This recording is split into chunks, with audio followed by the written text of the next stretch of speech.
I'm Will with Cutting Edge Pros. I'm the project manager, and I'm going to be showing you how to blow out your sprinkler system for the winter.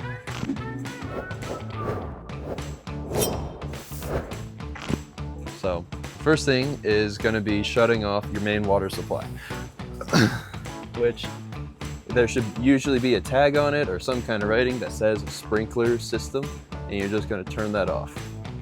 So make sure the handle is perpendicular to the pipe. So now we're going to turn off this backflow valve closest to the water supply. Yep. Just make sure it's all the way closed. So we're only going to shut this one off. We need to keep this one open so that the air can actually make it to the manifold.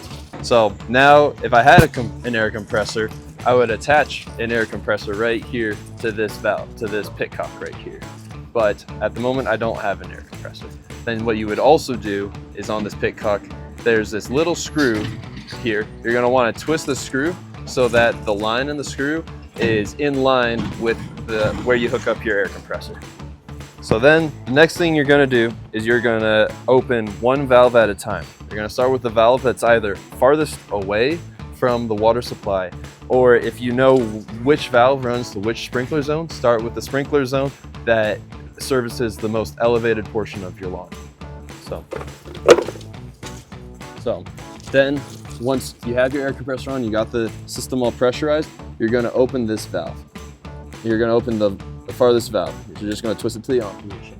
Then you're going to cycle through each one of them, and you're going to notice when you have the whole system pressurized that all the sprinkler heads are going to pop up and air and water is going to come out of them. You're going to keep it open until you only see air coming out of each of those heads.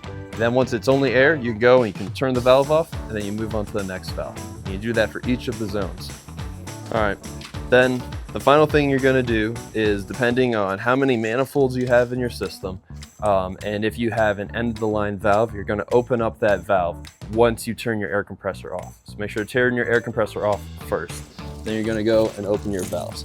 And your valve is going to look, your manifold valve is going to look something like this, or it's going to have a big handle on it to twist to open it. On this system, it's just a plug, so you'll just unscrew this plug. Sometimes a system will have an end of zone valve that you can open, and that'll drain all the water out. It's usually going to be at the lowest portion of the zone, but this yard doesn't have one, so I can't show it to you. But what you're going to look for is like a small green lid, probably about that big, and you pop it off, and there should be just a single valve in there to open up and drain all the water out of the zone. Not every zone has it, and not every system has it, so you'll have to look around for your unique situation. So then the final step to finishing blowing out your sprinkler system is just turning off your control box. So there's different ways of turning it off. Sometimes it'll just be a button that you click. Sometimes it's a dial that you switch to off. This one, you rotate it to the digital display, on the digital display where it says off, and then you just click off. You want to make sure it displays off if you got a display like this, or just make sure your dial is turned to the off position. And then that is how you blow out your sprinkler system for winter. Yeah, so if you got any questions, feel free to reach out to us, and we will be happy to answer any questions about your specific system and how to blow it out, make sure it's ready for winter.